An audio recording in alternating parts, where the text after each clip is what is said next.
I can't believe it has been almost 10 years since I graduated from UCL and started working as a doctor. This August marks 10 years since I started working as a foundation year 1 doctor. I have learned so much during that time, and I'm looking forward to sharing some of my experience with you today. In this video, I'll be providing you with 10 tips for your medical journey. Whether you are a medical student, junior or senior doctor, I'm sure there'll be some key takeaways you will find useful, so stay tuned.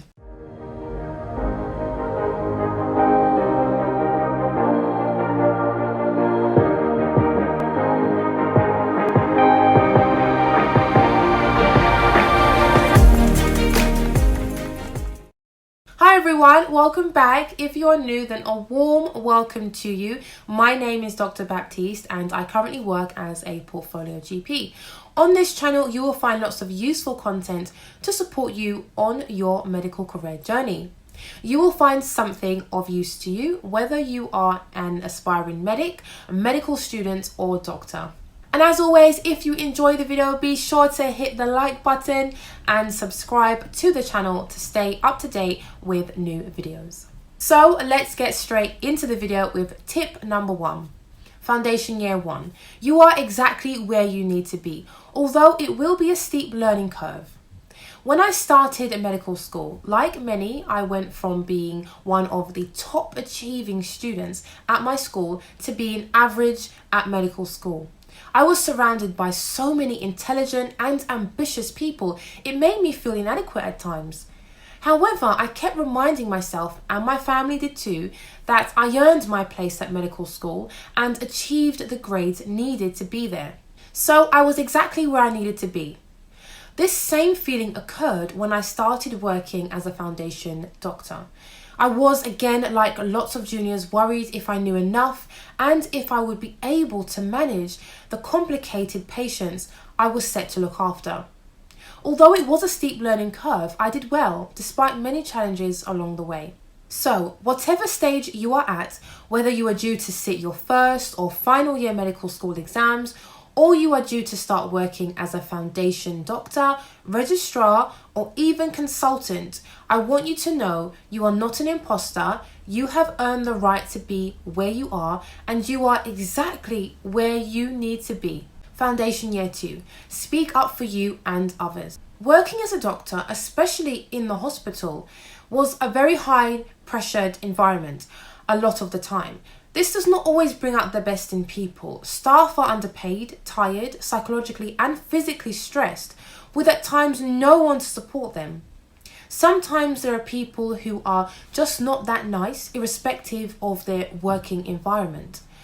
Whilst this is not unique to a medical career, I have learnt over the years that you should speak up for yourself and to raise any concerns you have. Concerns about your learning. Perhaps you can't attend many teaching sessions due to lack of staff. Concerns about your mental and physical health. Maybe you are feeling burnt out and don't know where to turn. Maybe you have concerns about patient care and safety. Knowing where and when to seek help is important. That might be your clinical or educational supervisor, a colleague at work, or support services such as the Practitioner health program. Gap year or foundation year 3. Working as a doctor is just one part of who you are and one part of your career. When I decided to take a year out of training, I was shattered. I was burnt out. I needed to take some time away from the stresses I faced during my time as a foundation doctor. I was not sure I wanted to continue working as a doctor. I applied for other non-clinical jobs, gained work experience in other fields, and attended networking events. That enabled me to realise that the issues I was facing was not because of me. The challenges I faced was because of the wider system and complex factors that affected my day-to-day work as a doctor and ultimately my career trajectory. It was during this time I realised I still wanted to work as a doctor, but I needed some way to navigate and overcome the issues I experienced as a foundation doctor and would continue to experience during a training program. When I realised I still wanted to work as a doctor, I decided that I needed to return to the NHS and complete my training. I decided to apply for general practice, which would enable me to become the doctor I envisioned and also enable me to carve out a career I would be happy with. This was the beginning of my portfolio career. GP training ST1, the art of consulting. When I started my GP training, I was feeling happy with the choice I made. I started off in a busy GP surgery, but felt like I was learning, and we had really good teaching on a Wednesday morning and then the afternoon teaching sessions with the other GP trainees across the years. This seemed so unfamiliar to me because during my foundation training, I had not experienced this at all.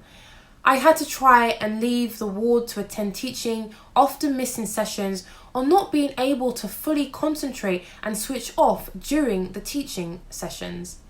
Of course, there were times during GP training, during my hospital rotations, when I would struggle to attend sessions, but at least it was an afternoon of teaching and not 1 hour and then returning to the ward to catch up on the jobs I was not able to complete whilst away. The practice I worked at unfortunately did not allow for a half day of private study. Instead, I had to work a session at the practice. This would involve either sitting in with my trainer or my trainer observing me. I also had to complete a significant amount of home visits during my time there. Whilst this was really good for learning and experience, it did take a toll. Anyway, it was during this time and during my next rotation at a hospice where I honed my skills when consulting patients. I learned how to gather lots of key information in short spaces of time, and when I rotated to the hospice, I learned how to have difficult discussions with patients and their families and learned lots about prescribing opioids. If you rotate through general practice, take notes of how skilled you really need to be on many occasions in short consulting times. Make notes of things you can do that will help you be safe but also efficient. For example, during an A&E post. If you want tips on consulting in 10 minutes, be sure to check out an earlier video. GPST2. Make the most of opportunities, even if at first you struggle to see the benefits. During my second year as a trainee, I rotated through elderly care and obstetrics and gynecology, both useful placements with working as a GP. I can't sit here and say that I thoroughly enjoyed the placements. On the contrary, I disliked a lot of aspects. However, during my elderly care rotation, I had a fantastic registrar who generally cared about my learning. I worked alongside an experienced consultant on the ward and met some amazing people who were really kind to me, especially during the on-call shifts. During my obstetrics and gynecology placement, I learnt lots. We rotated through different areas within the placement, such as the early pregnancy unit, which was busy, but my favourite place to work, outpatient clinics and the postnatal ward. It was a really difficult year for me, but I gained so much valuable experience and knowledge. So try to look at areas where you can gain the most and think about how you can apply this to the specialty you actually want to work in. GPST3. You will fail during your career, but that's not important. What's important is that you learn from your failure or failures. I was happy to have finally made it through to the end when I reached my last year of training. I was of course apprehensive about sitting my last ever medical exam, but I was excited for the future ahead. Up until this point, I never really experienced failure. So when I failed my last ever exam, I was so disappointed. I talk all about this experience and how you can overcome failure too in this video. The point is that during your medical career and in your life, you will fail at lots of different things. Some you will see as small losses and others you will see as catastrophic events. Ultimately, we need to use our failures as learning experiences and ensure that we do not repeat these failures or mistakes. If you do fail an exam or otherwise, take some time to be upset because of course this is natural, and remember that it is completely normal to fail at things. Once you have taken some time to digest it, pick yourself up and keep moving. You can do it. First year as a salaried GP. Learn about non-clinical aspects to a medical career whilst you are a medical student and during your training. Apart from 2 teaching sessions as a GP trainee about locum and finances, I didn't spend much time understanding about the non-clinical aspects to a medical career. During my training, I learned a little about what my payslip meant, how the medical and surgical rotas work, and when I should receive my contract. Through discussions with occupational health, I learnt about the law and some of my rights as an employee. However, there were no formal and very little informal discussions around the world of work outside of clinical medicine. When I was offered a job to work as a salaried GP, I was offered a standard BMA model contract, which I was somewhat reassured by. I was also offered a standard rate per session, which I accepted and did not negotiate. I did not feel I could negotiate because after all, I literally just completed my training and had very little experience. I also had no idea at how much the rate was supposed to be per session or what the average was. However, looking back, I could and should have negotiated aspects to the job, such as the salary. I have learned so much over the years, which has come from experience, but could have been learnt during formal sessions during my medical training. If you want support with some of the areas I have highlighted, then sign up to Med School Extra at medschoolextra.co.uk, where you can watch our webinars detailing non-clinical careers advice for your current and future medical career. Second year as a GP, part locum and salaried. You are worth more than the system will have you think. Following on from the points above, during my second year as a GP, I worked primarily remotely, and this was mainly for personal reasons. I do speak about some of the reasons for resigning from my salaried role in an earlier video you may be interested in watching.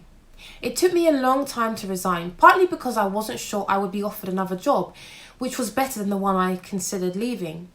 My job was great actually, and I did not want to leave, but I felt compelled to towards the end. I was worried that I would not do well at the job interviews, and that is if I was even offered an interview. Once I left and took the plunge to apply for other jobs, I realised that I could get job offers and do great at interviews. I felt rusty, but once I relaxed and showed them who I was, I did wonderfully. Working remotely was great because it allowed levels of flexibility I would not have had if I worked physically at a practice. However, there were issues such as the pay was not very good, and at times it could be isolating. On the whole, I was quite happy to work alone, but I did miss the daily interaction with colleagues and patients. After all, working completely remotely was like a different world to me, because I'd never worked in this way when I qualified. We did telephone consultations as a trainee and GP, but these were such a small part of the work I did day to day. Anyway, I decided that working completely remotely is not for me, and towards the end of this year, I began doing more sessions at a surgery. The setup is still predominantly telephone consultations, but I do see patients face to face at most of the sessions. I have also been offered a job at a practice, which is as a salaried GP with a view to partnership, something I probably would not have seriously considered before. I do speak about the job and my main reasons for accepting the job offer in a previous video. Third year as a GP, locum part-time. Don't rush big decisions and follow your heart. As above, my third year as a GP saw me working completely as a locum or freelance GP, in addition to other roles which I do speak about in previous videos about my portfolio career. I did enjoy locuming, but like anything in life, there are pros and cons. Locuming can be very lucrative, but you do have to take into account taxes that you have to pay, whether you set up a limited company or work as a self-employed doctor or sole trader. It is not a secure form of employment, and as I have discussed in my previous video, as a locum, you can be asked to leave at virtually any time. Of course, you can also leave a surgery should you choose to, and depending on any notice periods you have to give the practice if you are a long-term locum, for example. I also did not enjoy having to chase payments. This seemed to happen a lot to me over the year, probably because of where I worked. I found this very frustrating. As a locum, we also have responsibilities and commitments, and we have provided a service, so we should be paid within a reasonable time frame. Unfortunately, as a freelancer, you may have to chase clients and customers for payments, which can be a big disadvantage, of course depending on what you decide to do. However, locuming enabled me to maintain my clinical skills, but also to take some time to think about my next steps. I will always encourage you to take your time with decisions regarding your career and to think carefully about the choices that you make. I often try to listen to my heart so that I can stay passionate about the work I am doing. I would encourage you to try and do the same. Sometimes you can ask others for advice, but a lot of the time, I think we know what we should do. We just make excuses or try to ignore what our heart or gut is trying to tell us. New job and looking to the future. There are no guarantees. So I have been offered what seems like a pretty good job. I did not think I would consider a partnership, but working for various practices, I feel it is time for me to have more of a say and input in how a practice is run, and of course the financial rewards are there too, depending on where you work, of course. I know that this job will likely be intense, but most jobs are. I am looking forward to building on my clinical skills and experience and learning about the non-clinical aspects to working as a GP. So those are my 10 pearls of wisdom for you. I do have more, but I have tried to select one key learning point from each year I have worked as a doctor. I really hope it has been useful, and if it has, please give the video a thumbs up and subscribe to the channel for more of the same. I will see you in the next one.